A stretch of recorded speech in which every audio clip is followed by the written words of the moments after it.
What if the real reason you're not attracting what you want is because deep down you still don't believe you deserve it? Not love, not peace, not success, nothing. And here's the paradox. The moment you stop chasing and start loving yourself fully, that's when everything begins to flow toward you. You, yourself, as much as anyone in the entire universe, deserve your love and affection. We've been conditioned to search outside, approval, validation, worth. But Buddhism teaches the opposite. The world mirrors how you treat yourself. So ask yourself, what is your energy really calling in? Is it desperation or quiet self-respect? In this video, we'll unravel powerful Buddhist lessons that reveal how deep self-love transforms your reality. And there's a bonus spiritual insight at the end, a truth most never realize, but it changes everything when you do. Before we begin with number 1, subscribe to Buddha's Eternal Wisdom, where every video is a doorway to calm, clarity, and timeless Buddhist insight you won't find anywhere else. Let's begin. 1. Chasing is the shadow of self-doubt. Why does everything seem to run when you chase it? Why do the things you desire, love, success, peace, seem to drift further the harder you pursue them? In Buddhism, we say, the one who chases the world forgets the stillness that moves it. There is a quiet truth buried here, a truth that whispers. When your heart is restless, life becomes elusive. Imagine a bird in your open palm. If you grasp for it with panic, it flies away. But if you stay still, calm, centered, it may choose to rest upon you. This is the nature of all things we desire. The more we chase them from a place of lack, the more they sense the fear beneath our reaching. And fear, even when disguised as ambition, repels. Not because the universe is cruel, but because it mirrors the state of your soul. You've been taught that if you want something, run after it. Work harder, do more, chase faster. But Buddhism teaches another path, stillness. Not passivity, but conscious presence. When you love yourself deeply, the chasing ends. You stop begging life to give you proof of your worth. You become the proof. And in that stillness, things begin to come to you. Not because you forced them, but because you stopped resisting yourself. Close your eyes, breathe slowly. Visualize your desires, not as mountains you must climb, but as petals on still water. Watch them drift toward you as you remain grounded, anchored in self-love. When the waters of your mind are still, even the moon reflects clearly. Perhaps what you are chasing is not what you need. Perhaps it's the part of you that feels unworthy, that needs your attention, not the outcome. So ask yourself gently, what are you chasing that may be trying to escape your desperation? And deeper still, can you sit with the part of you that feels unworthy? Can you simply hold it with compassion? Buddhism teaches that suffering arises not from not having, but from clinging. From believing you must earn what you already deserve. But when you begin to love yourself, not for who you might become, but for who you are right now, peace arises, and peace is magnetic. It pulls the right people, the right moments, the right opportunities into your life without struggle. The irony is, the moment you stop chasing, you begin attracting. Why? Because the universe responds not to your desperation, but to your vibration. And the vibration of self-love is powerful. It doesn't need to demand, it simply allows. The more you return to yourself, the more the world turns toward you. Remember this, you are not empty.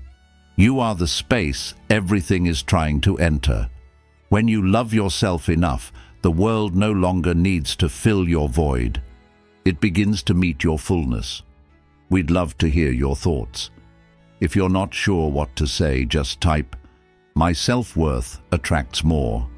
Wholeness attracts, wounds repel. What if the world never gives you what you long for? but always gives you what you deeply believe you deserve. Not in punishment, but in reflection. In Buddhism, we do not chase outcomes, we study causes. And the truest cause of what you attract is the energy you carry within. There is a quiet law at work. Wholeness attracts, wounds repel. Not because you are broken, but because unhealed energy distorts what you call in. Imagine a bowl with cracks. You can pour water into it endlessly, but the fullness never lasts. The water leaks through the fractures. Now imagine the soul. You can gather people, possessions, even praise. But if your self-belief is fractured, the joy seeps out. You may ask, why do I keep attracting the same kind of hurt, the same emptiness wearing new faces, the same silence after so much effort? The answer is rarely outside. It lives in the echo within. Until you truly see yourself not as wounded, but as worthy, you'll keep calling in people and situations that confirm your doubts. Pause for a moment. Take a deep breath. Visualize your inner being like a broken bowl. Now imagine golden light pouring into its cracks, sealing them, not with shame, but with sacred beauty. In Japanese art, they call this kintsugi, repairing broken pottery with gold. Not to hide the damage, but to honor it. Your pain is not your failure. It is your path. And when you love your cracks, they begin to glow. So ask yourself, are you trying to manifest from pain or peace? Because the universe listens to your energy, not your words. If you believe you are not enough, it will keep mirroring situations that say, yes, you're right. But if you begin, even softly, to hold yourself as enough, your entire reality begins to shift. Not overnight, but steadily, like sunlight melting morning mist. The Buddha said, you yourself, as much as anybody in the entire universe, deserve your love and affection. This is not sentiment, it is strategy. Love becomes your power, not because it changes others, but because it transforms what you allow, what you expect, what you call in. Let your energy whisper peace. Let your presence say, I no longer beg, I welcome. The world does not respond to longing, it responds to wholeness. And you are allowed to begin healing here, now, just as you are. You are not too broken to attract beauty, you are already beautiful, waiting to believe it. The universe does not test your worth, it reflects it. So the moment you begin to love yourself enough, everything begins to change. Stillness creates magnetic power. Why does silence attract more truth than shouting ever will? In the stillness, something ancient awakens. Like a flame in the dark, the still soul draws all that seeks light, not because it screams to be seen, but because it simply glows. In Buddhism, this is not called passivity, it is called alignment. When you are no longer frantic to be heard, no longer desperate to be chosen, your energy becomes pure and life begins to listen. We live in a world that rewards noise. The loudest voices get the attention, the boldest moves seem to win. But deep beneath the surface, the universe responds not to noise, but to vibration, to clarity. Stillness is not the absence of effort, it is the presence of inner order. When your being is aligned, when your thoughts stop racing, when your heart ceases to grasp, you become magnetic, not because you try, but because you are finally in harmony with the rhythm of things. Close your eyes now. Feel your breath move in and out like ripples on a still lake. There's nothing to fix, no need to prove, just be. And in that being, a power rises. The kind of power that doesn't need to chase because it knows what it brings. The kind of power that doesn't need to explain itself to be felt. Many people ask, why do I feel unheard, unseen, unnoticed, despite all my efforts? The answer often lies not in what you're doing, but in why you're doing it. Where in your life are you loud because you're afraid of being ignored? That noise, however subtle, often masks the fear of unworthiness. But here's the deeper question. What would happen if you trusted your presence more than your performance? When a flower blooms in silence, bees still find it. When a mountain stands still, the clouds move around it. Stillness is not the absence of power, it is the highest expression of it. Because when you are still, your energy speaks. And in that pure vibration, the right people come, the right moments arrive. The universe leans in because stillness signals trust. You do not need to shout to be understood. You do not need to beg to be loved. You only need to return to the calm within you, the calm that remembers its worth. That calm is your truest signal, your most honest magnet. And when you let go of the frantic need to perform, you become luminous in a way no performance could ever create. So remember, stillness does not make you invisible. It makes you undeniable. When you love yourself enough to be still, the world cannot help but feel you. Detachment is the highest form of faith. Can you want something deeply and still be at peace without it? This is the heart of detachment, not the cold denial of desire, but the warm trust that what is meant for you will find its way. In Buddhist wisdom, detachment is not rejection, it is reverence. It is the quiet understanding that life moves best when it flows, not when it's forced. We often hold our desires so tightly that we strangle them. We grip onto relationships, outcomes, timelines, thinking our control will secure them.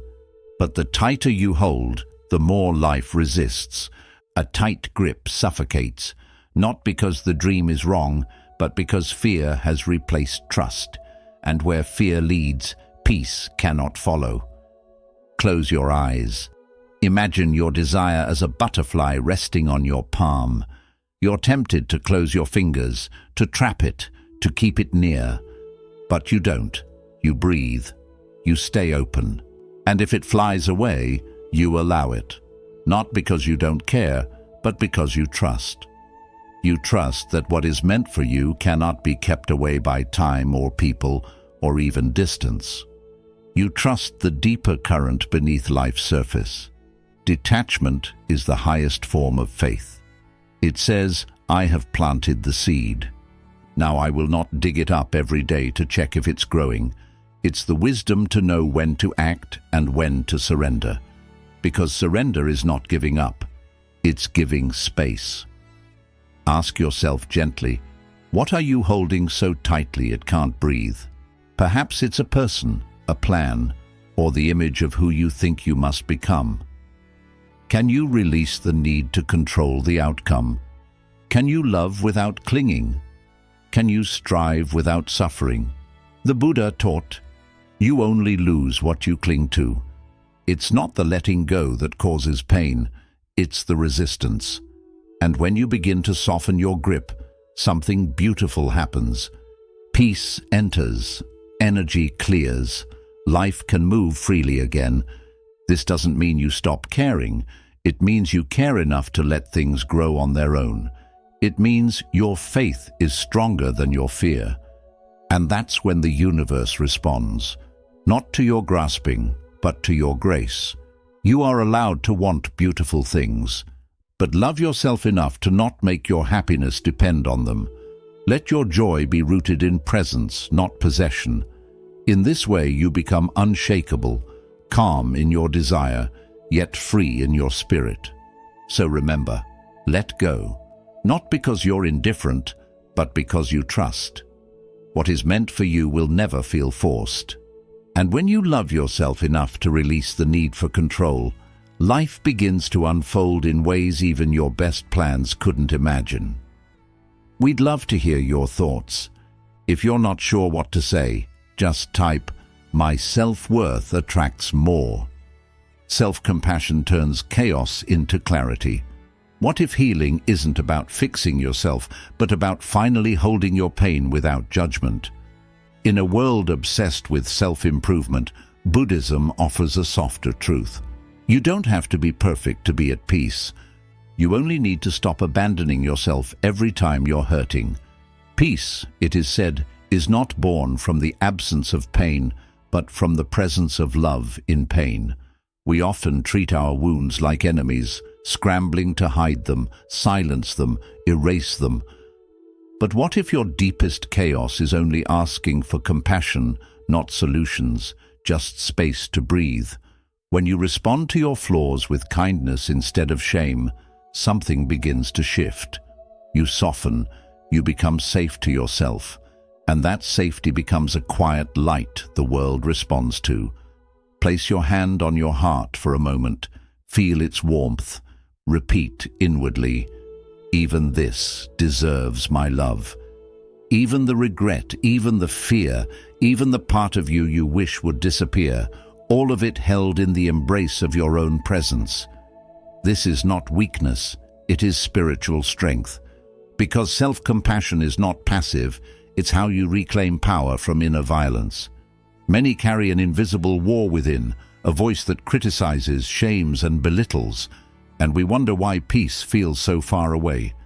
But the Buddha taught, hatred does not cease by hatred, but by love alone. That includes self-hatred.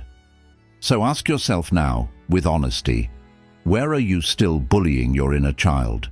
Is it the voice that says you're never enough, or the one that punishes you for not being healed already? And then ask, what would change if you offered your pain understanding instead of rejection? Could you listen to your sadness instead of silencing it? Could you let your mistakes rest without naming them your identity? Healing begins in this gentle shift from fixing to holding, from punishing to listening. When you treat yourself with the same compassion you offer others, your energy softens, your vibration rises. And that is when life begins to respond differently. Not because your circumstances changed, but because you did. You attract not by becoming flawless, but by becoming whole. And wholeness doesn't mean nothing is broken. It means nothing is abandoned. When you love yourself enough to sit with your chaos instead of judging it, clarity begins to form like morning light through fog. So remember this, you are not too much, you are not too late. You are not broken beyond repair. You are simply waiting to be held in your own arms with your own heart. And when you learn to love even this, the world learns to love you back. The universe reflects your inner dialogue. What if every relationship in your life is simply a mirror reflecting how you speak to yourself when no one is listening? In Buddhist understanding, the world is not separate from your mind. Your outer experience is shaped by your inner dialogue. Not always immediately, but consistently. We don't see others as they are, it's said. We see them as we are. And if you look closely, you'll notice what you tolerate within, you tend to tolerate without. If you speak to yourself with harshness, you begin to accept that tone from others. If you neglect your own emotional needs, you attract relationships that do the same. This isn't blame, it's awareness. When you begin to love yourself truly and quietly, you raise the energetic standard for everything in your life. Your self-regard becomes the foundation, and the universe builds from there. Imagine standing beside a calm body of water. Look into it and see your reflection. Not your face, but your voice. What are you saying to yourself when you're alone? Are you encouraging? Or are you tearing down your own spirit before anyone else has the chance? How am I speaking to myself when no one is listening? Ask that, because the universe is always listening. There is a truth here, soft but powerful. Self-love sets the energetic minimum for how others treat you. When you respect your boundaries, others begin to do the same. When you speak kindly to your inner world, your outer world begins to mirror it. And if it doesn't, if someone continues to offer less than what you now give yourself, you will know how to walk away, not in anger, in alignment. So ask yourself gently, are you teaching the world to love you or to overlook you? Every time you abandon your needs, every time you silence your truth, you send a signal. This is okay, but it isn't. You deserve to be treated with the same care you wish to offer, and it starts with you. And now, another question. If someone treated you the way you treat yourself, would you stay? Sit with that. Let it echo. If the answer brings discomfort, that is your starting point. Not to judge, but to begin a new kind of relationship with your own heart. You don't attract what you want. You attract what you believe you are worthy of. So speak to yourself with love. Act as though you matter, because you do. And when that becomes your inner dialogue, your life begins to rearrange around that truth. Not perfectly, but profoundly. When you love yourself enough to change the way you speak within, the universe listens and begins to speak back in kindness. Peace is the most powerful frequency. Why do the most peaceful people seem to draw everything they need without the chase, without the noise? In Buddhism, it is taught that still water reflects the stars, not because it tries, but because it is calm enough to receive. Peace is not a luxury, it is a powerful frequency, one that signals to life itself. I am ready, not because I control, but because I trust. Inner peace creates space, and in space, things arrive. When your heart is no longer crowded with fear, attachment, or restlessness, there is room for what you truly desire to enter. Not rushed, not forced, but invited. Peace becomes the gate through which all blessings flow, not because you chase them, but because you are aligned with their arrival. Take a breath. Imagine yourself sitting in a quiet forest, the air still, the wind gentle. You are not striving. You are not proving. You are simply being. What comes to you in this silence? Perhaps an idea, perhaps a memory, or maybe a deep knowing that you are already enough. In that awareness, you become a magnet, not for everything, but for what truly belongs. Yet many avoid this peace, not because they don't want it, but because it reveals too much. Noise becomes a shield. We fill our lives with distractions, urgency, and chaos, not always to achieve, but to avoid. Are you filling your life with noise to avoid your own stillness? Stillness, after all, reflects everything. And sometimes what we see in that reflection is uncomfortable. But only when we see it can we soften it. The most peaceful people are not untouched by pain. They are simply no longer ruled by it. Their strength comes from within, from having sat in silence with their fears and having made peace with them. That presence, that calm, it draws others. It draws opportunity. It draws abundance, not because it asks loudly, but because it stands quietly without resistance. So ask yourself with openness, what might life bring if you stopped demanding and started allowing? What if instead of pushing, you became spacious? What if instead of hustling, you rested in trust? Peace is not the absence of effort.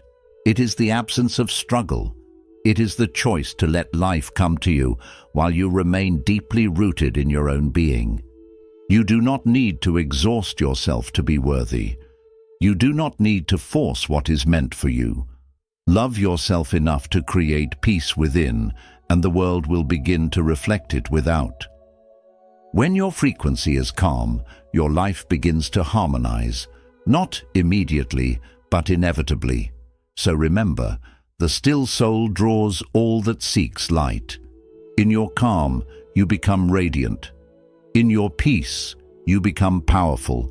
Neediness is the enemy of receiving. Could your hunger for love be the very thing blocking its arrival? In Buddhism, we learn that clinging pushes away the very things we think we need.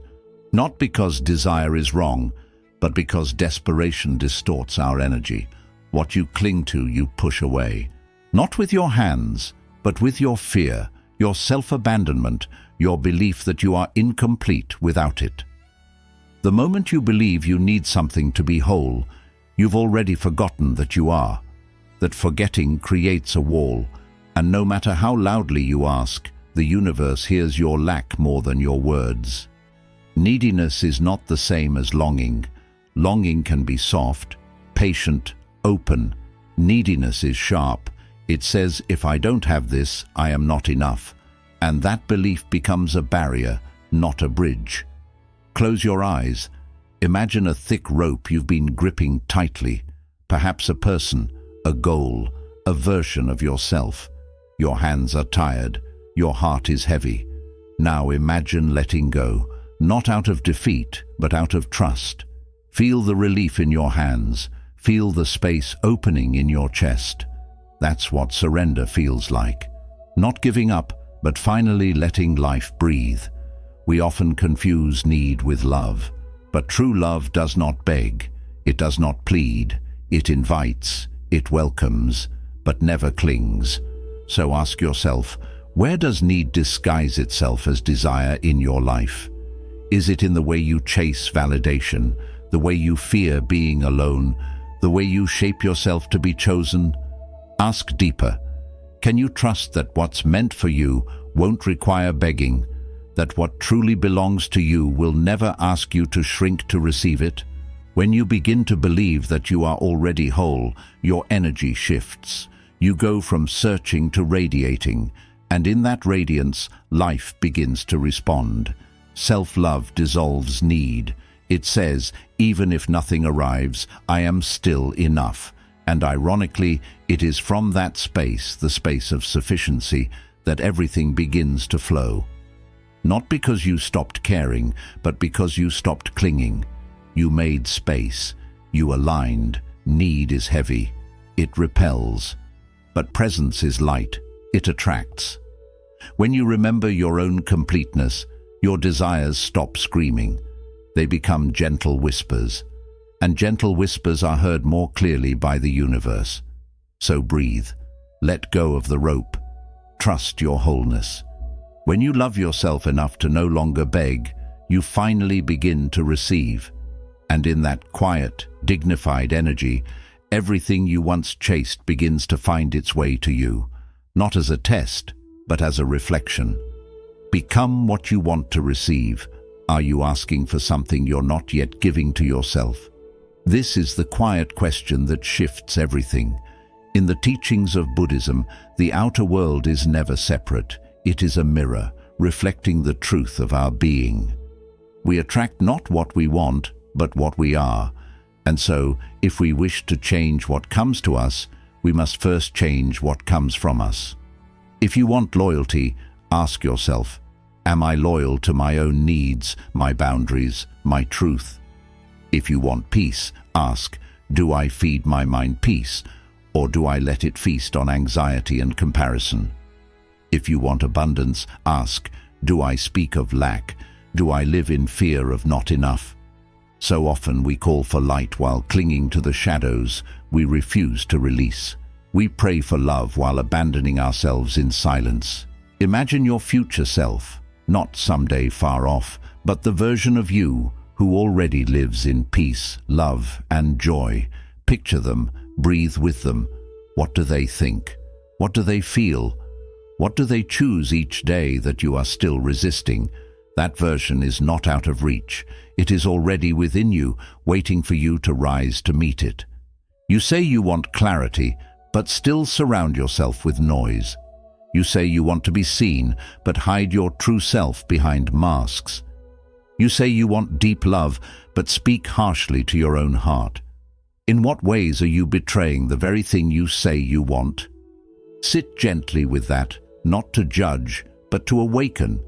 Because to receive something new, we must become something new. That doesn't mean becoming someone else. It means becoming more honest, more open, more aligned with what we say we desire. Who do you need to become to receive what you're calling in? not someday, not after the perfect conditions, but now, through small daily acts of self-honoring. The universe listens more to your frequency than your words, and frequency is created by being, not wishing. When your being aligns with your vision, life starts to mirror it, slowly at first, then all at once. Not because it's magic, but because it's natural. What you radiate, you attract, and what you embody, you invite. So love yourself enough to become the love you're looking for. Be the peace you crave. Speak the truth you want to hear. Because when you live the energy of what you seek, you no longer need to chase it. It begins to arrive, drawn not by need, but by recognition. You are not far from the life you want. You are just one decision away from being the version of yourself who welcomes it. We'd love to hear your thoughts. If you're not sure what to say, just type, "My self-worth attracts more. Let the old you die to become free." What identities must fall for the new to arrive? In the stillness of Buddhist reflection, we are reminded to be reborn. The old self must return to silence. Not destroyed, not denied, simply laid to rest. Like a leaf that once held sunlight, its time is honored, and then it drifts. The self who was hurt, who was overlooked, who had to survive by shrinking or pleasing, has done its work. Now, let it rest. There is a deeper self waiting beneath the ashes, one not born from defense or fear, but from truth. But to reach that self, we must be willing to die, not in body, but in identity. The one who constantly apologized, the one who felt unworthy, the one who chased love to feel seen. These are not who you are. They are who you learned to be in a world that forgot your light. Close your eyes. Imagine yourself shedding an old skin. Feel it fall away, not with struggle, but with grace. And now, picture your bare feet stepping into a new morning. The light touches your face. The air is soft. You feel no urgency, only a quiet remembering. You were never the pain. You were never the label. You were never the story. You are what remains when the story ends. So ask yourself with tenderness, what stories about yourself are you still clinging to? Are you still defining yourself by who left you, by what you failed, by how long it took you to heal? Those stories may have been true once, but you are allowed to outgrow them. The past is not a prison unless you carry the key in your own pocket. And then ask, who are you without the pain? Not empty, but vast. Not unfinished, but unfolding. This is where your power returns, not by clinging to who you were, but by meeting who you're becoming. You don't need to abandon your past. You only need to stop living through it. In Buddhism, death is never an end. It is a return, a cycle, a transformation. And this inner death, the letting go of false identities, is the most sacred kind. Because through it, you begin to live from your essence, not your fear. From your presence, not your pattern. So let the old you die. Let the version of you that had to fight for love rest. Let the one who kept proving their worth be still. You are not here to survive your past. You are here to embody your freedom. And when you love yourself enough to release what you no longer are, you become a vessel for what you've always been. Whole, unshaken, free. True power is quiet confidence. There is a kind of power that does not shout. It does not demand attention. It simply is. In the way the bamboo stands, quiet, flexible, unshaken, you can feel its strength, not from its volume, but from its depth. This is the way of true power. Silent, steady, rooted.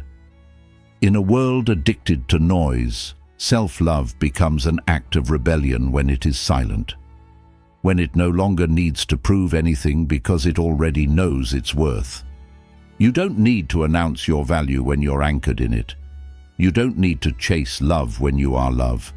Quiet confidence is the frequency of those who have returned to themselves. It's the presence of someone who has nothing to prove and everything to offer. And this presence, it speaks louder than words ever could.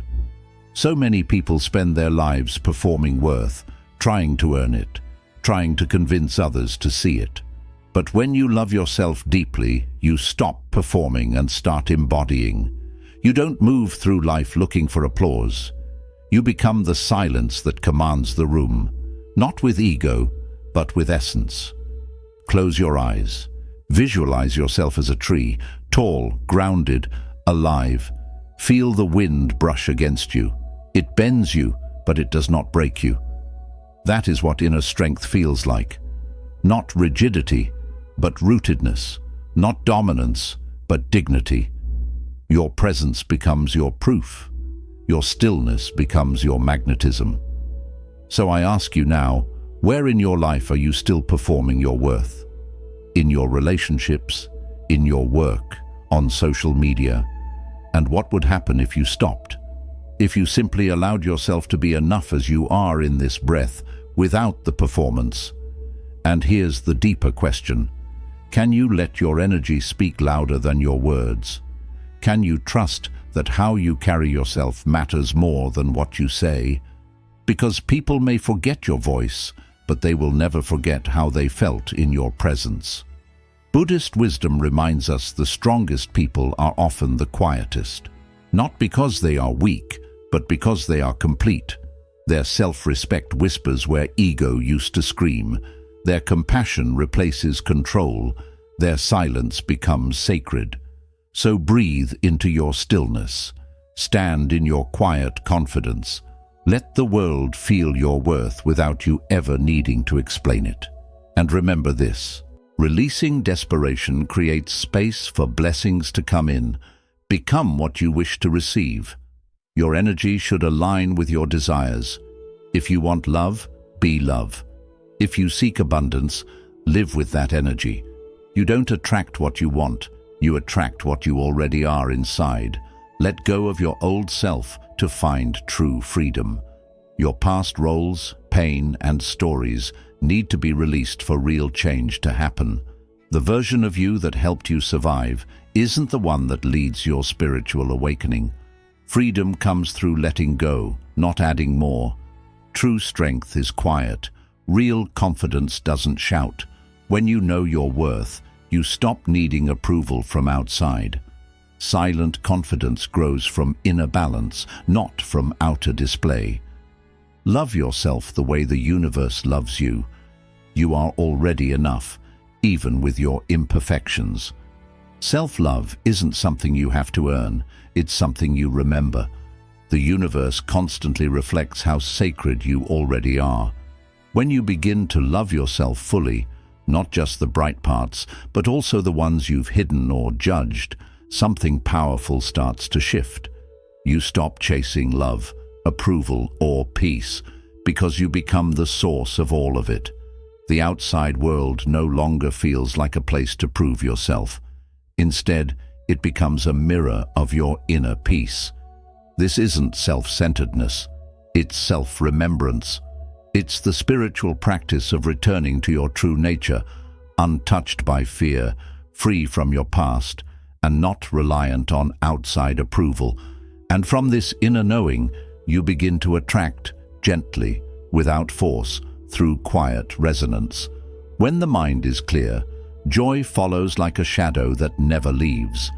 If this video brought you peace or stirred something within, give it a like. Share it with someone who needs to hear this. Comment below what self-love means to you, and subscribe to Deep Wisdom for more Buddhist insights on healing, peace, and inner growth. What's one simple way you'll show yourself unconditional love, starting today? The deepest rivers make the least noise, but they carry the most power. When you love yourself enough to stop proving, you start attracting. Not because you demand attention, but because your energy is undeniable. And that is the way of true power. Bonus lesson: love yourself like the universe does. What if you are already loved by life exactly as you are? Not someday, not when you're healed, not when you've proven yourself, but now, in this very breath. In Buddhist wisdom, beneath all illusion, there exists something untouched by fear, shame, or imperfection. It is called Buddha nature. It is not earned. It is remembered. And it means this: you are not broken, you are becoming. We spend so much of our lives trying to make ourselves worthy. We chase success, approval, perfection, believing that one day, when we've finally fixed ourselves, then we will deserve peace. But what if there is nothing to fix? What if the healing is not about becoming better, but about becoming softer with what is already within you? Buddhism teaches that even in your darkest moment, your true nature remains untouched. Like the sun behind the clouds, it may be hidden, but it is never gone. When you start to love yourself through this lens, life stops being a problem to solve. It becomes a dance to join. You don't have to strive for belonging anymore. You realize you already belong. Close your eyes for a moment. Picture the whole universe bowing before you. Not because you're perfect, but because you're complete. The stars never ask you to earn your light. The trees never doubt your worth. Nature honors you simply because you are. Can you offer yourself that same kind of care? Ask yourself with kindness, can you give yourself the same respect you hope to get from others? The respect you want from the world, can you give it first to your own heart? When you look in the mirror, can you see not the flaws, but the light that's still shining? Can you stop waiting for permission to love the person you already are and go even deeper? What if you believed nothing was missing in you? How would you act? How would you speak to yourself? How would you live each day, not from a place of lack, but from quiet wholeness? When you love yourself like the universe does, you stop chasing things that only reflect emptiness. You begin to attract moments that honor your completeness. You no longer feel the need to be fixed, saved, or changed. You start to simply be glowing, present, enough. This is the kind of love that changes everything, not by force, but by remembering. Love yourself enough to bow to your own soul. Love yourself enough to stop apologizing for who you are. Because when you live in alignment with your true self, the universe doesn't push back. It welcomes you. It reflects you. It moves alongside you. And suddenly, everything you were waiting for begins to show up, not as a prize, but as recognition. Quick summary of the lessons. Chasing comes from self-doubt. The more you chase things, love, success, approval, the more you tell life that you don't feel worthy. Buddhist wisdom reminds us that inner stillness draws more than constant striving. Letting go of the need to chase allows life to come to you naturally. Wholeness can push away unhealed parts. Until you face and heal the wounds inside, the same cycles will keep repeating. Loving yourself means facing your pain with awareness, not avoiding it. What you believe about your value shapes what you allow into your life. Stillness holds a quiet, magnetic strength. In a noisy world, true power comes from inner calm. It connects you with clarity, presence, and steady intention. When your energy is calm and grounded, life responds to your vibration without resistance. Detachment is one of the purest forms of faith. Wanting something is human, but needing it creates pain. Detachment is about trusting that what's meant for you will arrive and stay, without force. It's letting go of control while staying open to what life brings. Self-compassion turns confusion into clarity. Healing doesn't begin by fixing yourself. It starts with accepting who you are. When you meet your inner pain with kindness, clarity begins to rise naturally. Self-love isn't selfish. It's about being emotionally honest and treating yourself with respect. The universe echoes the way you speak to yourself. The way you treat yourself teaches others how to treat you. Your inner voice shapes your outer world. Real change starts when you speak to yourself with the love you hope to receive from others. Peace is the strongest vibration. Peace isn't weakness, it's real strength. When you stop forcing, rushing, or trying to prove yourself, your energy becomes magnetic. Inner peace helps you attract without effort. Neediness blocks receiving. When you believe you need something to feel complete, you unknowingly keep it away. Real receiving starts when you feel whole on your own.